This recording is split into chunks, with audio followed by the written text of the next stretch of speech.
आपको ये पता चल गया, पहले मॉडल बनाया, फिर जेनरिक रिपोजिटरी बनाई जिसका नाम था आई रिपोजिटरी इंटरफेस और रिपोजिटरी क्लास। फिर उसके बाद एप्रोप्रिएट रिपोजिटरी बनाई for specific model, that is I कौन सी थी, category repository and category repository. Second one I cover type repository and cover type repository बना ली थी। पहली बात, ये इंटरफेस और क्लास क्यों बनाते हैं, हमें यहाँ इंप्लीमेंट करना होता है, दैट इज इसका कंसेप्ट DI, डिपेंडेंसी इंजेक्शन। हमें DI का कंसेप्ट इंप्लीमेंट करना है, इसलिए इंटरफेस और क्लास बना। एक डिपेंडेंसी इंजेक्शन, एक। अब उसके बाद जो रिपोजिटरी बनाई कैटेगरी कवर टाइप के लिए, उसको मैंने कहा ऐड किया था, बोलो program.cs। ये 2 लाइन लिखी, बट यहां मैंने आपको बताया था कि जितनी भी रिपोजिटरी बनाओगे program.cs में ऐड करनी पड़ेगी, तभी पूरा DI का कंसेप्ट इंप्लीमेंट होगा। DI क्या, डिपेंडेंसी इंजेक्शन, जिसमें खुद ऑब्जेक्ट को मैनेज कर। अब क्वेश्चन ये है, 100 मॉडल है, 100 रिपोजिटरी बनेगी, जैसे कैटेगरी कवर टाइप की, तो 100 की 100 हमें यहाँ ऐड करनी पड़ेगी, 200 होगी 200।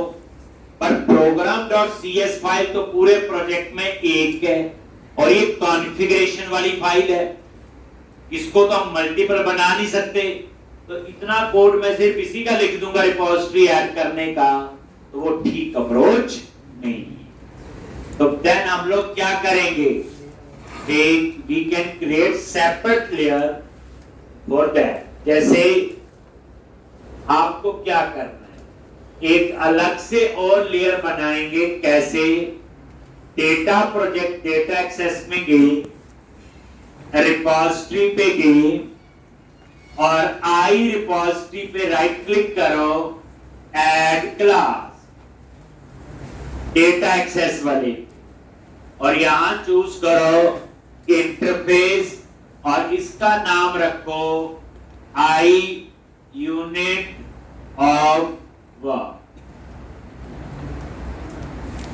I unit of work.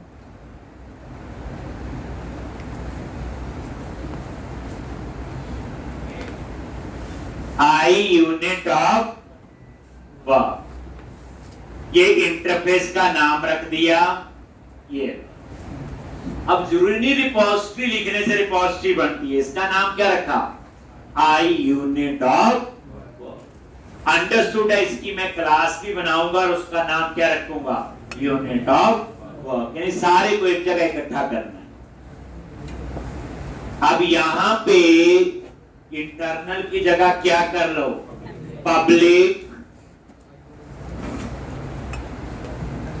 और यहां पे आप लोग क्या करोगे, तो सबसे पहले वो सारी रिपोजिटरी यहां पे है, लो आई कैटेगरी रिपोजिटरी, और ये क्या, और इसका नाम दे दिया मैंने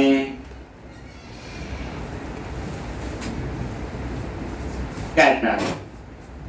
कैट का मीनिंग क्या होता है, बोलो, रीड ओनली। कैट का मीनिंग होता है रीड ओनली। तो बच्चे ये प्रॉपर्टी है, आप बोलोगे इसके आगे आपने पब्लिक नहीं लिखा या प्राइवेट, याद रखना इंटरफेस पब्लिक है तो उसके मेंबर भी ऑटोमेटिकली क्या होते हैं, पब्लिक। अब इसी तरह से आई कवर टाइप रिपोज, अभी सिर्फ 2 ही बनाई थी, एक कैटेगरी के लिए और एक कवर टाइप। दोनों के लिए मैंने क्या किया, रीड ओनली ऐड कर एक, और एक मेथड और डिक्लेयर कर दिया सेव के लिए, वॉइड सेव। ठीक, इसमें कंट्रोल लिखते हैं सेव चेंजेस बस। और तो अभी मैंने क्या किया, आई यूनिट ऑफ वर्क एक और इंटरफेस बनाया, जो रिपोजिटरी में बनाता जाऊंगा मैं यहां पे उसे डिक्लेयर कर, उसके लिए एक रीड ओनली प्रॉपर्टी बना रहा हूं। रीड ओनली तो कहता कहला है, तो क्या ये रीड ओनली। अब मैं क्या करूंगा, यूनिट ऑफ वर्क नाम से क्या बनाऊंगा, क्लास, वहां मैं इस इंटरफेस को इंप्लीमेंट करूंगा। इसे कहते हैं हम लेयर्स में काम कर रहे हैं। सबसे नीचे मॉडल, मॉडल के ऊपर जेनेरिक रिपोजिटरी, जेनेरिक रिपोजिटरी के ऊपर एप्रोप्रिएट रिपोजिटरी जो एज पर मॉडल थी, और उसके ऊपर आई यूनिट ऑफ वर्क। एक पहले क्या था, सीधा मॉडल, कंट्रोलर और व्यू। अभी तो व्यू की बारी नहीं आई, एक 4-5 दिन में तो व्यू तक पहुंचे नहीं है। लॉज अब आप बनाओ, रिपोजिटरी पे राइट क्लिक करो, add class unit of work,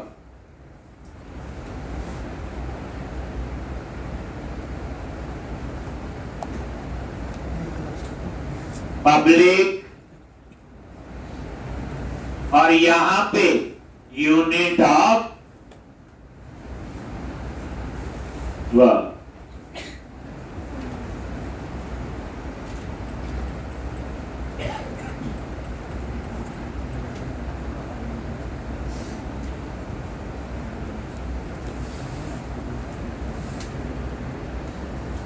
ये इंटरफेस, और इसको इंप्लीमेंट कर लो, क्लिक किया, इंप्लीमेंट इंटरफेस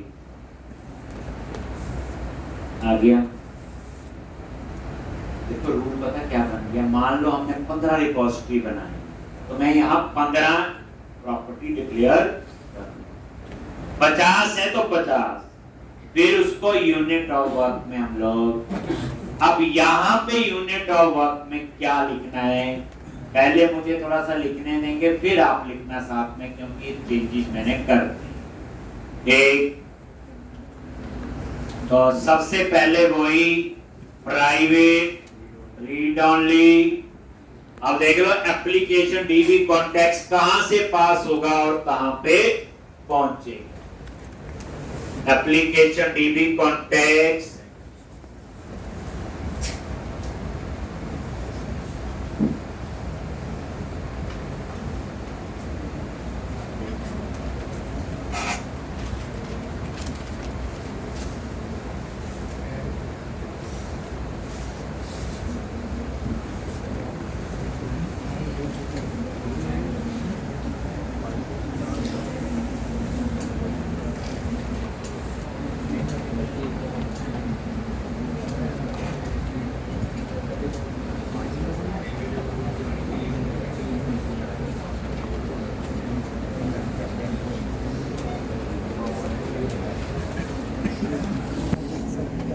एक, और यहां पे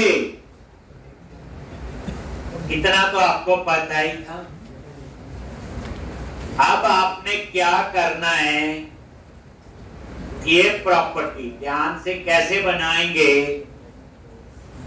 आई कैटेगरी रिपोजिटरी, और ये यहां पे कर्ली ब्रैकेट प्राइवेट, और यहां पे सेट, और ये गेट।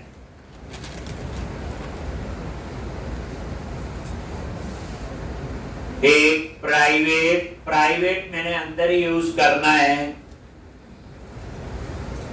एस। देखो जब ये रिपोज यहां पे प्रॉपर्टी बनाई तो सिर्फ गेट था, यही था, लेकिन जब मैंने यहां पे नहीं ऐड कर दिया सेट, सेट होता राइट करने के लिए, लेकिन मैंने इसको बनाया प्राइवेट। इसका मतलब यह है कि मैं सेट को यही यूज कर सकता हूं, बार यूज नहीं कर सकता। ठीक, अभी करूंगा तो बताता हूं। ऐसे ही बना लो, किसके लिए? बोलो, कवर टाइप के लिए। वही सेम यहां, और इन दोनों को आप इनिशियलाइज कर दो। यहां पे कैसे इनिशियलाइज करोगे? जैसे मैंने लिखा category is equal to new category repos, new category repository, और उसमें पास कर दिया कॉन्टेक्स्ट एज। इसी तरह से कवर टाइप और एज। तो अब यहां पे क्या हुआ? ये जो कॉन्टेक्स्ट है ये राइट हुआ इसमें, तो राइट तभी हुआ अगर इसमें सेट था, नहीं तो वो एरर देता ये प्रॉपर्टी रीड ओनली है। लेकिन मैंने सेट लिखा है, लेकिन ये सेट सिर्फ इसी के अंदर काम करेगा, क्लास में इसके बाद काम नहीं करेगा, प्राइवेट। और उसके बाद यहां पे ये आप क्या लिख दोगे? बोलो, कॉन्टेक्स्ट डॉट सेव चेंजिंग।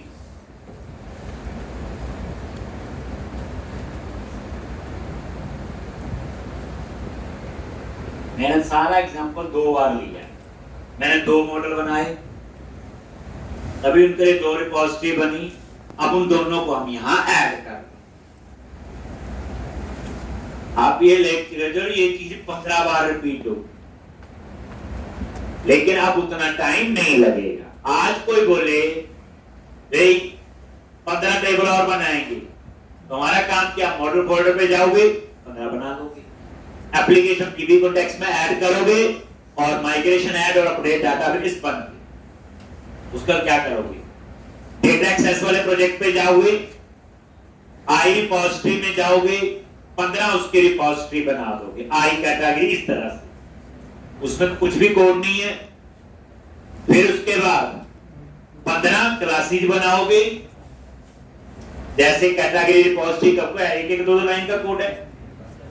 उसके बाद 15 की 15 ऐड करोगे आई यूनिट वर्क में, और 15 की 15 यहां पे। मैंने तो 2 ऐड की ना बच्चे, ऐसे कितनी ऐड होगी?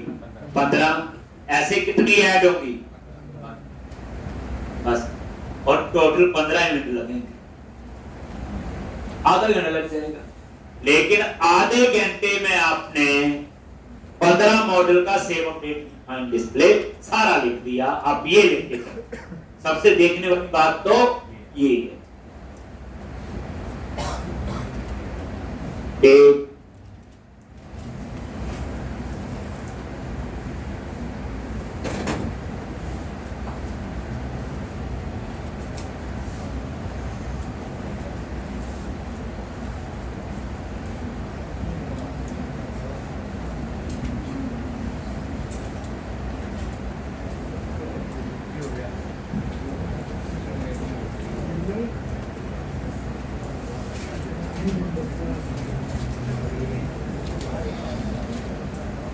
फायदा क्या है इसका?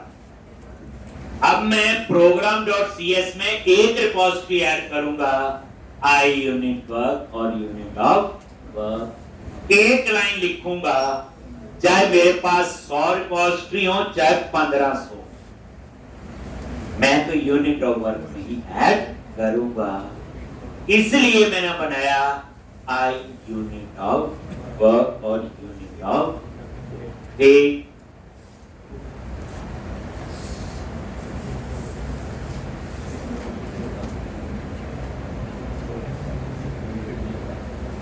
चले आगे, लिख लिया सबने ये?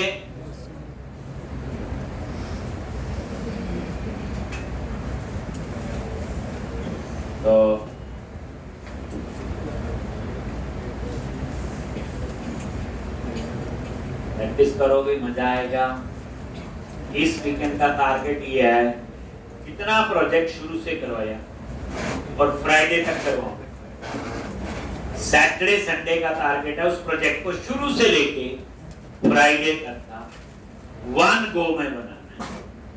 1 गो समझिए, यानी 1 सिटिंग में बैठना है, 6 घंटे लगे चाहे बना लिया, पूरा ओवरऑल कंसेप्ट आपको समझ आ जाए। जॉब में तो ऐसे बैठते हैं बच्चे, 8-9 घंटे की शिफ्ट होती है, एक आपको तो 1-1 घंटा पढ़ाया जा रहा है, उसके बाद भी गैलरी हो तो दिल्ली दूर है, तो इसलिए आप लोग तो अब क्या करो, program.cs में जाओ और यहां पे सिर्फ क्या लिखोगे, services डॉट एड स्पोर्ट, क्या आएगा,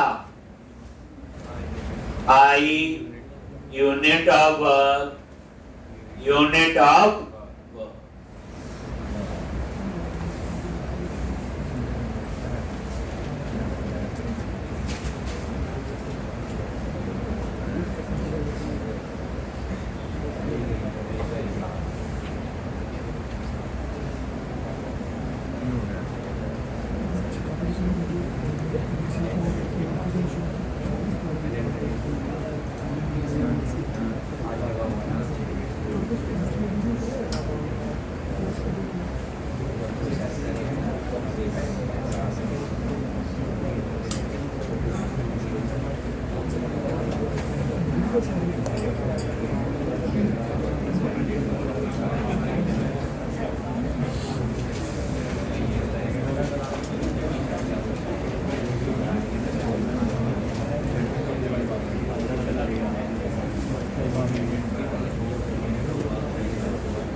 इस तरह से ये एक फ्लो आपका कंप्लीट हो। ठीक है, समझ आ गया जी। 15 मॉडल बना सकते हैं, add migration, update database, 15 repository बनाओगे और 15 की 15 को आई यूनिट वर्क और यूनिट ऑफ वर्क में ऐड कोई पूछेगी वहां क्यों ऐड करेंगे, नहीं तो सारी रिपोजिटरी program.cs में ऐड करनी पड़ेगी। तो वहां इतनी लाइन का कोड लिखना, तो program.cs फाइल का कॉन्फ़िगरेशन फाइल है वो एक ही होती है, एक, और उसका कोड अपने आप चलता है। अगर सारी रिपोजिटरी वहां ऐड कर दी, यूज की हो चाहे ना की हो, तो कोड तो सारा एग्जीक्यूट होगा। रिपोजिटरी 2 यूज कर रहा हूं उस समय, मेमोरी सेविंग, परफॉर्मेंस, ये चीजों का भी ध्यान रखना पड़ेगा। देख, program.cs का कोड अपने आप चलता है, इसमें कुछ भी नहीं करना आपको, जैसे वेब कॉन्फ़िगर कोड था अपने आप चलता था। एक, तो अब आप ये कहानी सारी क्लोज कर दो। एक बार इसको पूरे को रीबिल्ड सॉल्यूशन कर दो, कोई इस पूरे में गलती ना हो। रीबिल्ड सॉल्यूशन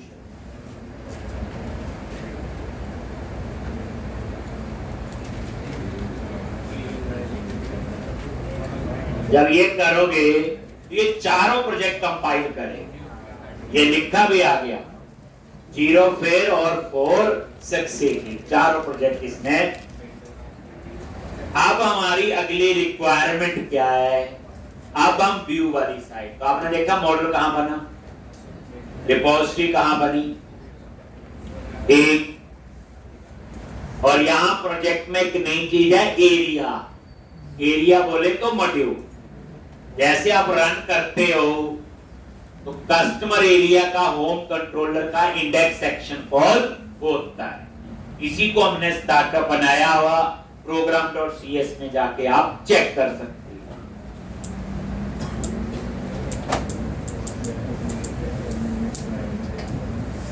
अब पता चलेगा कि रट्टे से प्रोजेक्ट नहीं बनता, नोट करके नहीं बनता, समझना पड़ेगा।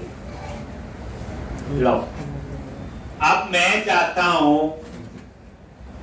एक यहां पे लगाऊं, क्या ड्रॉप डाउन लिस्ट, उसके अंदर ऑप्शन ऐड होगी कैटेगरी, कवर टाइप, ऐसे कुछ ऑप्शन हम लोग ऐड।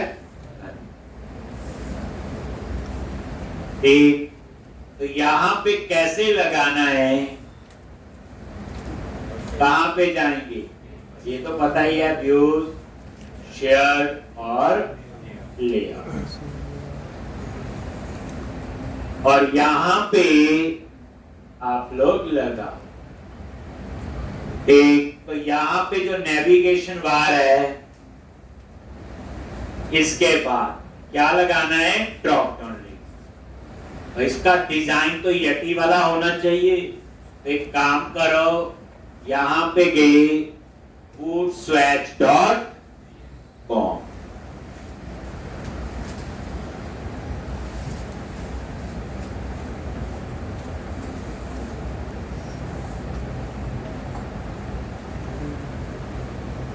और यहां पे वर्जन 4 पे क्लिक किया, और यहां पे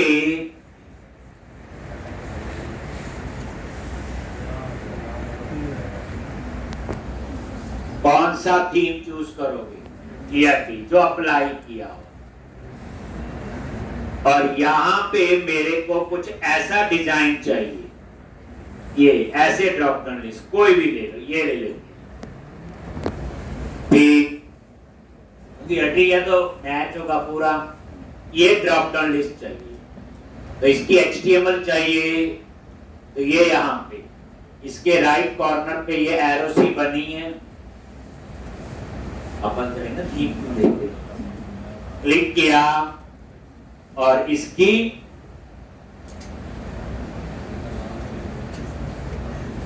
HTML आनी चाहिए।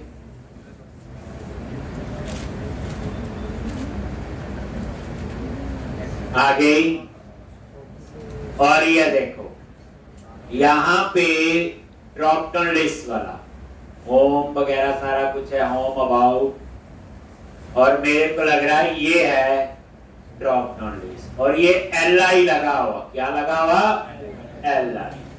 ये ड्रॉप डाउन लिस्ट वाला पूरा LI कॉपी कर लो, और इसको जो हमारा चाहिए कहां है बोलो, एक ये लिखा हुआ ना जो हमारा प्रोजेक्ट है, यहां पे इसके बाद, तो ये समझ आया।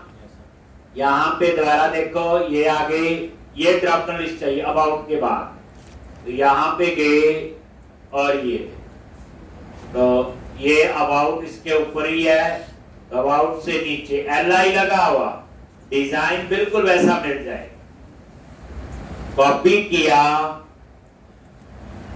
और इस पूरे को यहां पे, ये जो हमारा डिजाइन है, क्या होम प्राइवेसी, उसके बाद एक और LI लगा, वो LI आप पूरा यहां पेस्ट कर, ये वो LI पूरा यहां पेस्ट।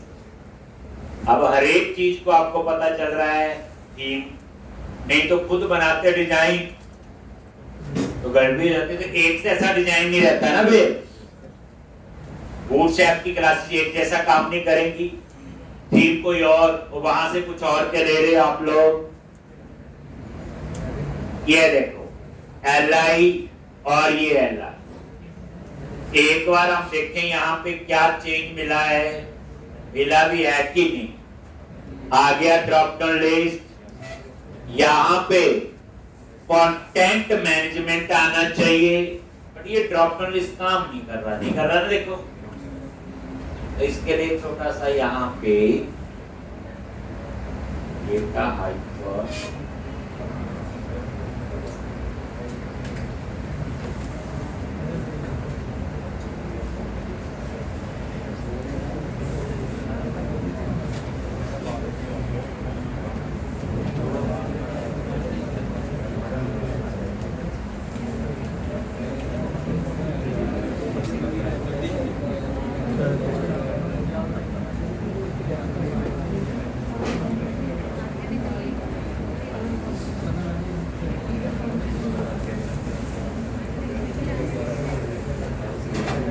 यहाँ पे data hyphen BS hyphen token, ये क्लास में थोड़ी सी गलती है इनकी, ये लिखना है data hyphen BS hyphen token. एक बार देख लो, फिर रिफ्रेश किया, आ गया ठीक। तो ये पहले ठीक, डेटा हाइफन टोकन लिखा हुआ था इन्होंने बीएस, थोड़ा सा ये। अब क्या करो, यहां पे ये देखो, इसमें टेक्स्ट क्या लिखा हुआ है इन्होंने, ड्रॉप डाउन। इस टेक्स्ट को चेंज करके कंटेंट मैनेजमेंट ये चेंज कर, एंटर, और अब तो नजर आ गया कंटेंट मैनेजमेंट और रिफ्रेश कर, आ गया। और इसका जो टेक्स्ट है वो वाइट कर, कंटेंट मैनेजमेंट क्लास में ही लिखते हैं, टेक्स्ट हाइफन क्या लिखोगे, वाइट। और ये लो, ये टेक्स्ट वाइट। उसके बाद यहां पे एक ऑप्शन देनी है कैटेगरी, सबसे पहले कैटेगरी फिर कवर टाइप, यहां पे बनाए ठीक। तो ये टेक्स्ट हाइफन वाइट लिख दिया ताकि इसका टेक्स्ट वाइट। अगर आपको याद होगा, हमने एडमिन एरिया बनाया था, अब उस एडमिन एरिया के अंदर एक कैटेगरी कंट्रोलर बनाऊंगा, एक कवर टाइप, ऐसे और भी बनेंगे। एडमिन में क्यों बना रहे हैं, category cover type master table है। मास्टर टेबल को कौन मैनेज करता है उस एप्लीकेशन का, एडमिनिस्ट्रेटर। वो देखो कैटेगरी कौन ऐड करेगा, एडमिनिस्ट्रेटर। कवर टाइप कौन करेगा, एडमिनिस्ट्रेटर। एक तो कहने की बात ये है, मैं ये बताने की कोशिश कर रहा हूं, एरिया एडमिन, और ये बना है ठीक। तो फिर हम लोग यहां पे आएंगे लॉन्च, तो ये हमने लिख लिया। तो पहले ये देखो हो गया जी, मेन्यू क्या देखो, लुक एंड फील ठीक लग रही, सेम जैसा आपका थीम है। इसको बनाऊंगा मैं कैटेगरी, इसको बनाऊंगा कवर टाइप, इसको प्रोडक्ट, और जो होंगी बात की बात है ठीक। तो अब क्या करो आप लोग, सबसे पहले ये लगा लोगे मेन्यू तैयार।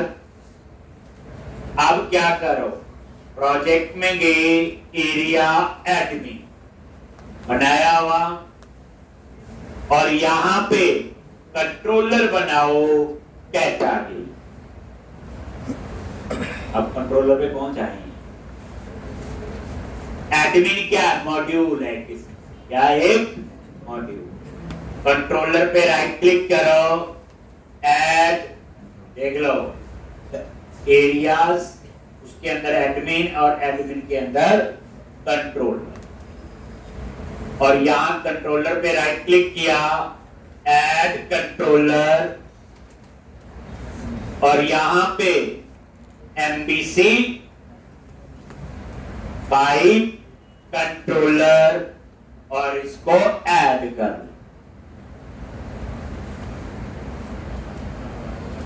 और यहां पे कंट्रोलर का नाम रखो क्या, बोलो कैटेगरी कंट्रोलर।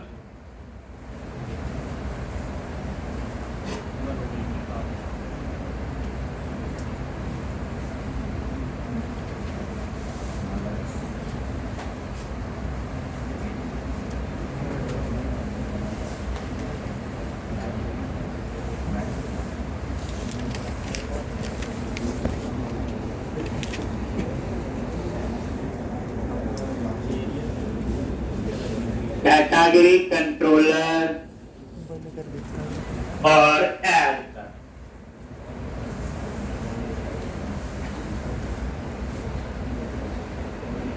और ये आपका ऐड हो गया कैटेगरी कंट्रोल। ठीक, और ये आपका आर। अब यहां पे स्क्वायर ब्रैकेट और एरिया, और इसके ऊपर एरिया का नाम पहले लिख दिया, और इस एरिया का नाम है एडमिन। अब इसको एक्सेस करना होगा, पहले एरिया का नाम, देन कंट्रोलर का नेम, और देन एक्शन का नेम। अगर ऊपर एरिया नहीं लिखोगे तो ये कंट्रोलर काम नहीं करेगा। ठीक, अब आप इंडेक्स नाम का क्या बना लो, व्यू बना। इंडेक्स नाम का क्या बना के रख लो, व्यू।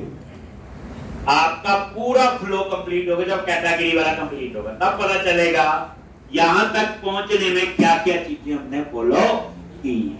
फिर यहां पे आपको थोड़ी कंफ्यूजन होगी, तब टाइप पे वो क्लियर हो जाए। ठीक, और इंडेक्स पे राइट क्लिक करो और ऐड व्यू, और रेजर व्यू इसको ऐड कर।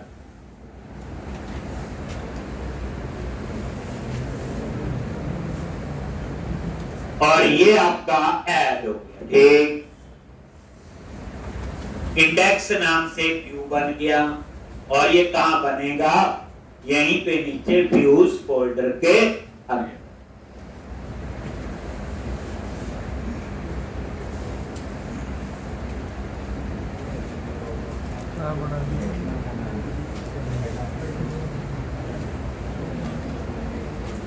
और यहां पे ये गए, और कहां पे एरिया, एडमिन, ये कंट्रोलर बन गया, और ये व्यूज के अंदर कैटेगरी फोल्डर और इंडेक्स। लेकिन आपको पता है इस पे डिजाइन लोड नहीं होगा। उसके लिए दो फाइल है, कौन कौन सी, व्यू स्टार्ट और व्यू इंपोर्ट। प्रॉब्लम आई थी, आप क्या कर, यहीं पे मेन प्रोजेक्ट में गए, व्यूज के अंदर ये दो फाइल है, एक का नाम है व्यू इंपोर्ट और एक का नाम है व्यू स्टार्ट। दोनों में क्या है, एक में टैग हेल्पर है, इसमें सारा काम टैग हेल्पर से होगा, और एक में इसमें लेआउट फाइल का पार्ट है, जहां से डिजाइन कॉपी किया एडमिन के अंदर व्यूज फोल्डर में। कहां पे, व्यूज फोल्डर के अंदर इसको पेस्ट कर, राइट क्लिक और पेस्ट।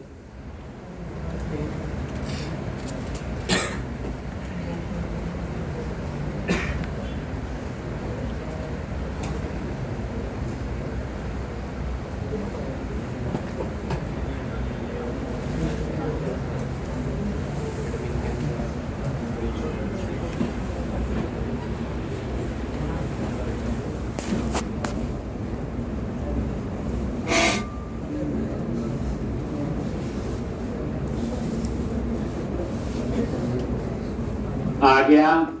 तो इस तरह से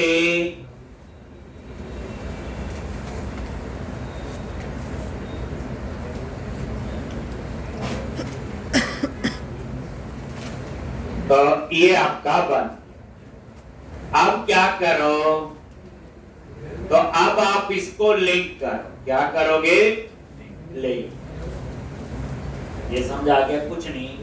व्यू स्टार्ट और व्यू इंपोर्ट फाइल को कॉपी किया, एडमिन फोल्डर के अंदर, कंट्रोलर के अंदर जो व्यू नाम का फोल्डर बना हुआ उसमें इसको पेस्ट। पता लग गया होगा डिजाइन लोड करने। अब हम लोग पहले यहां कैटेगरी का लिंक बना देंगे। एक कैसे बनाओगे, तो वही लेआउट पे गए, ये डिजाइन और ये जो एक्शन है, तो यहां क्या आएगा, एंकर टैग href, यहां पे ASP हाइफन एरिया, एरिया का नाम क्या है, admin, ASP hyphen controller, controller का नेम क्या है, कैटेगरी।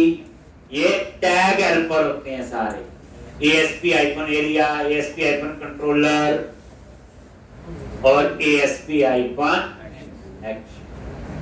और यहां पे क्या आ जाएगा, कैटा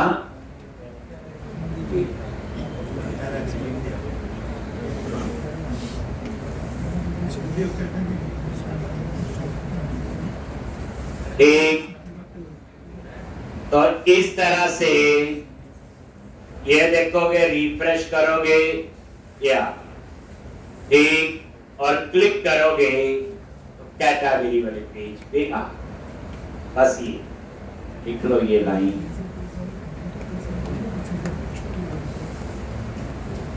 बनी थी बस। एरिया का नाम दिया, कंट्रोलर का नेम दिया और एक्शन। पूरी चीजों का पूरा रखना पड़ेगा।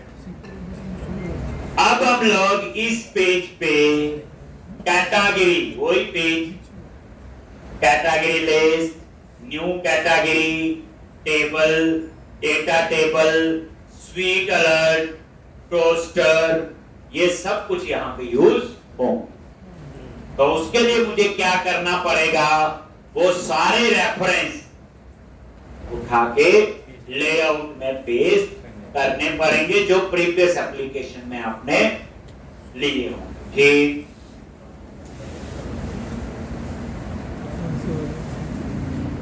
वीडियो में देख लियो, जावास्क्रिप्ट भी होती है जो मैंने रखवाई, सब कुछ यूज होगा। जिसने पुरानी उसकी की है तो उसको समझा। ठीक, जिसने नहीं की वो जाओ पढ़।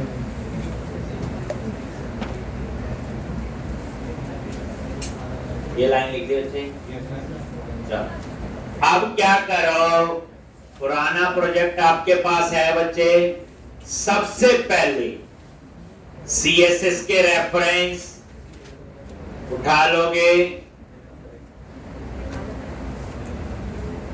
कॉपी किया, याद है, और अपने प्रोजेक्ट के अंदर कहां रखने हैं, लेआउट में गए और हेड के अंदर, ये तो आ जाएंगे आपके किसके, CSS। पता इसमें data table, sorting, filtration, searching, toaster, वही डिलीट होने के बाद जो मैसेज आया, तो ये हेड में ऐड कर दोगे। अब ये किसी से मांगो नहीं, आपके पास ये है, ये CSS। और ये बच्चे लाइव URL है। CDN जब लिखा हो that is content delivery network, इसका मतलब लाइव URL, लोकल नहीं है। लोकल ये है, जैसे ये देखो, ये क्या सारा सिस्टम, ये लोकल। ठीक, तो लोकल तो हो गया यूज, ये भी कर लो। उसके बाद JS के रेफरेंस, कौन से, JS के, और ये कहां रखने हैं, यहां पे लास्ट में रेंडर सेक्शन के ऊपर। JS को हमेशा हम लोग नीचे रखें। एक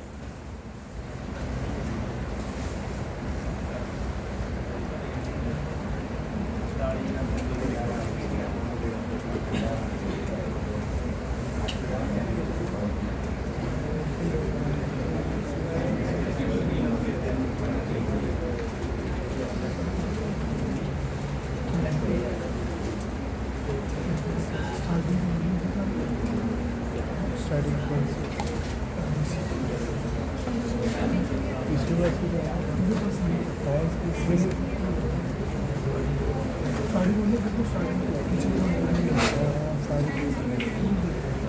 एक और यहाँ पे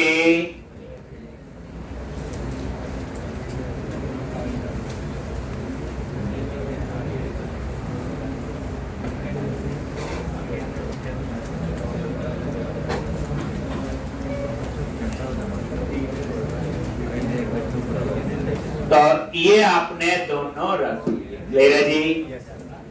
चलो अब आप लोग एक बार ये सारी कहानी देखो। अब क्या करेंगे, क्लोज किया जी, एरिया, एडमिन, कंट्रोलर और कैटेगरी। अब यहाँ कैटेगरी मॉडल एक्सेस होगा, कैसे जाए? तो यहां पे मैं नहीं लिख सकता आई कैटेगरी रिपॉज, यहां वो ही लिख सकता हूं जो program.cs में ऐड किया हुआ। क्या ऐड किया हुआ? Private read only I unit of work. अब देखो सिर्फ यही चीज हम एक्सेस करेंगे। अब यूनिट ऑफ वर्क के अंदर कैटेगरी भी है, कवर्ड है, ठीक है वहां पे। और अब आप इसके कंस्ट्रक्टर में आ जाओ, यही तो DI है। देखो कोई मुझे ऑब्जेक्ट बनाने की जरूरत नहीं पड़ी। एक ये लो,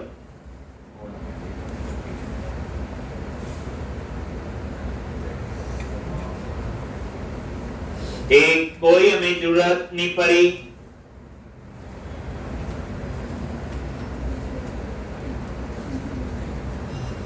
वही देखो हो गया ना DI।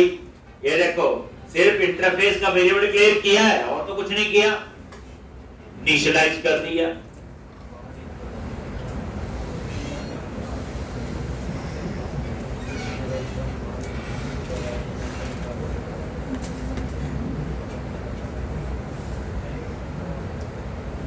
अब हमें क्या करना है, इंडेक्स का व्यू बनाएंगे। वहां एक साइड लिखा आएगा कैटेगरी लिस्ट, एक साइड लिखा आएगा न्यू कैटेगरी। नीचे एक टेबल बनाएंगे और उस टेबल में कैटेगरी का नेम और एक्शन, क्योंकि आईडी तो ऑटोमेटिक आईडी को हम स्क्रीन पे डिस्प्ले नहीं करेंगे। बट उस टेबल में डाटा कहां से आएगा? एपीआई के। याद है गेट ऑल बनाया था हमने, जो वो पेज कराया था लास्ट के एक दो दिन में, वो पूरा ही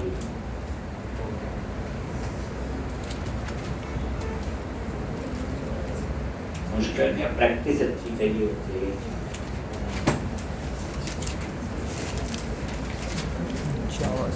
असली रिजल्ट तो अब मिलना चाहिए, तो कोड ही लिख रहे थे। अब आपको पूरा फ्लो समझाना चाहिए। लिख लिया ये। अब आ जाओ इंडेक्स व्यू पे। पहले हम व्यू तैयार कर लेते हैं। तो इंडेक्स पे राइट क्लिक किया, गो टू व्यू, ये लिख लिया। इंडेक्स पे राइट क्लिक किया और गो टू, आगे साथ में रन भी कर लेते हैं, फिर पता भी चलेगा डिजाइन ठीक आ रहा है कि नहीं।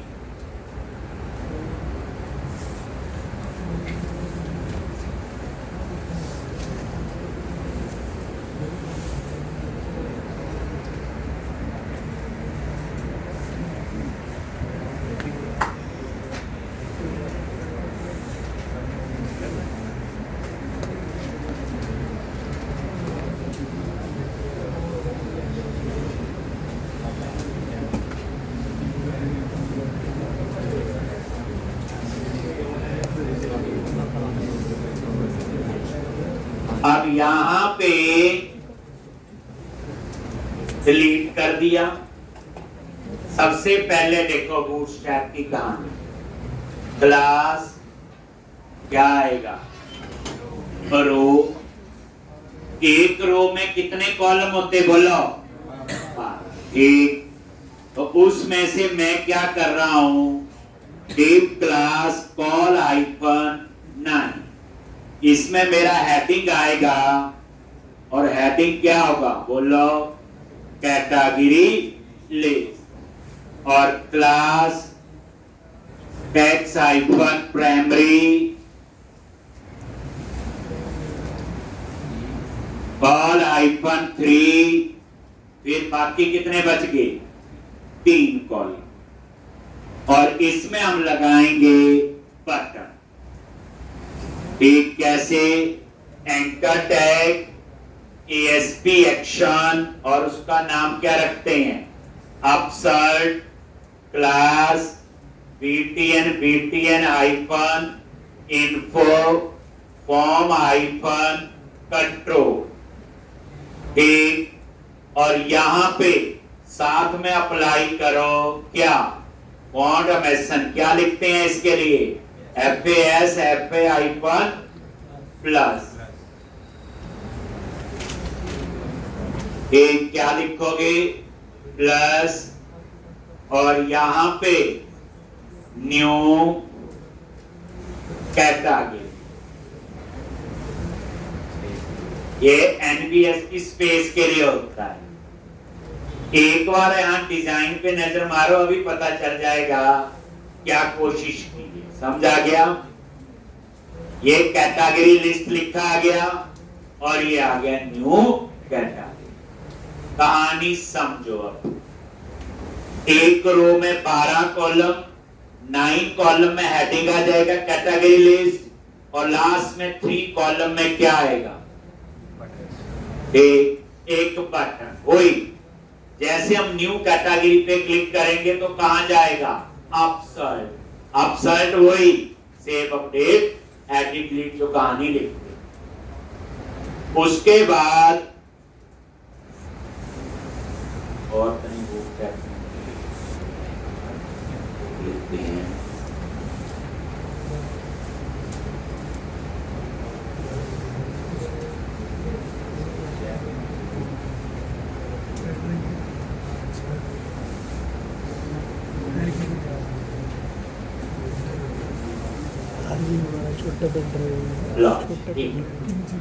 तो ये अब इसके नीचे बनाना मैंने एक टेबल तो बताया था। टेब क्लास क्या लिखोगे बोलो?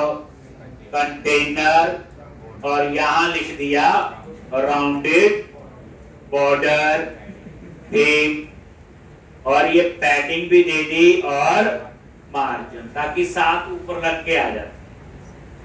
और इसके अंदर हम क्या बनाएंगे? टेबल, बट आईडी जरूर देना है। क्यों देना है आईडी बताओ? क्योंकि इसके ऊपर इस टेबल पे हम सॉर्टिंग, सर्चिंग, फिल्ट्रेशन, नेविगेशन, इन सारी फीचर्स के लिए एक जावास्क्रिप्ट की लाइब्रेरी है जिसका नाम क्या है? Data table. वो अप्लाई करना है, तो जावास्क्रिप्ट में इस टेबल को एक्सेस करना है तो हमें आईडी देना पड़ेगा।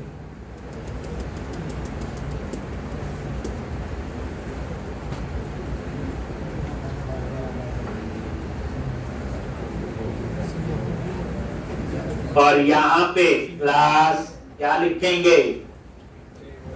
टेबल, और पता ही है table hyphen border, table hyphen stripe, table hyphen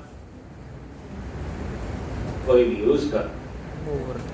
ठीक, और इसमें हेडिंग दे दिया TH और TR टेबल रो। ठीक, और यहां पे हेडिंग दे दिया name, that is category name. और उसके बाद यहां क्या आएगा बोलो? एक्शन। क्या आ गया? एक्शन।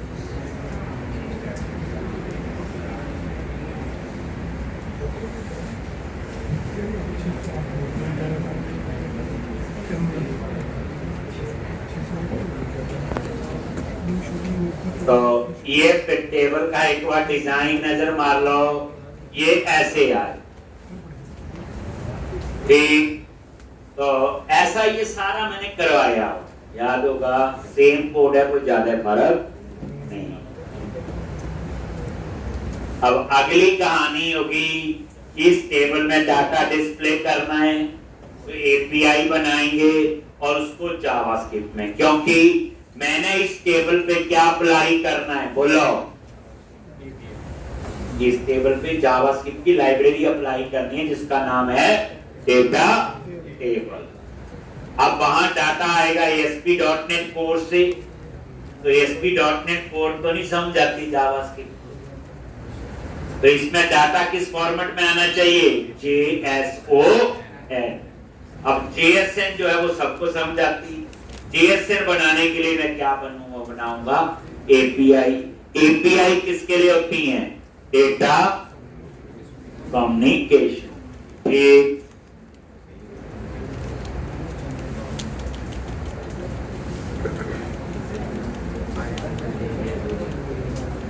तुक्का लाना पड़ेगा।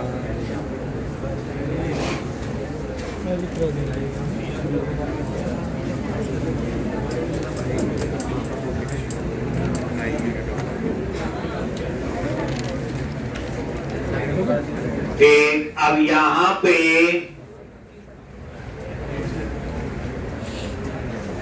ये लिख लिया सबने,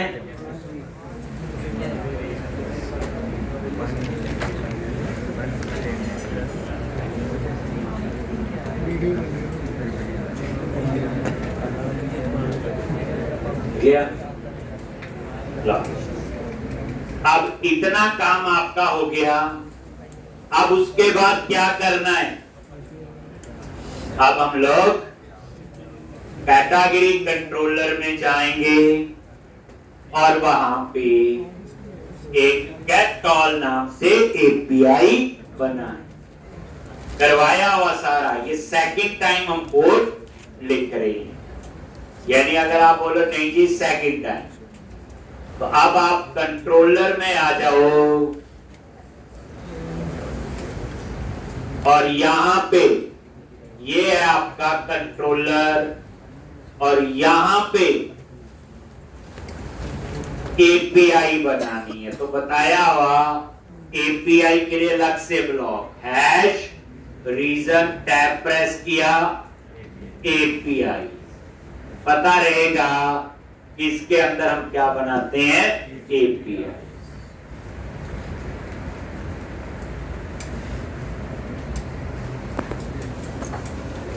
और यहां पे डेटा डिस्प्ले करना है HTTP गेट, पब्लिक आई एक्शन रिजल्ट और इसका नेम दे दिया गेट ऑल। और यहां पे क्या रिटर्न करेंगे, रिटर्न JSN और क्या लिखोगे सीधा, न्यू कर्ली ब्रैकेट डेटा। अब ये डेटा कहां से आएगा, कैटेगरी मॉडल से, जेनेरिक रिपोजिटरी के थ्रू होके आएगा। अब आप समझने वाली बात है, तो यहां पे अंडरस्कोर यूनिट ऑफ वर्क, उसके अंदर कौन सी रिपोजिटरी, कैटेगरी, और कैटेगरी के अंदर गेट ऑल। बस हो गया। ये गेट ऑल क्या है, ये आपका जेनेरिक मेथड है। गेट ऑल क्या आपका एक जेनेरिक मेथड है। देख लो शुरू में पहली बार जरूर देखो, इस पे राइट क्लिक करो, गो टू इम्प्लीमेंटेशन, जहां इसका कोड लिखा हो, ये आ गई और ये देखो आ गया याद। और इस बार कोई पैरामीटर नहीं है, तो इसमें से ये कोई कोड नहीं चले, और इसमें सिर्फ दो लाइनें चलेंगी, फर्स्ट और लास्ट। तो ये देख लो, ये है गेट ऑल, हम नहीं बनाया था, ये जेनेरिक मेथड है। उससे पहले कैटेगरी पे F12 प्रेस करो, ये देखो आ गया यहां पे। इस कैटेगरी से आई कैटेगरी में गए, F12 प्रेस करो, यहां आ गया। और आई कैटेगरी से आई रिपोजिटरी में गए, आ गया। और टी में क्या आ रहा है, कैटेगरी। अब शुरू में बच्चे पूरी आधार की समझ, आपकी एपीआई तैयार हो, कल हम इसे कॉल करेंगे। आप इतनी प्रैक्टिस करके आओ, ये मैं दोबारा समझाऊंगा कल आपको।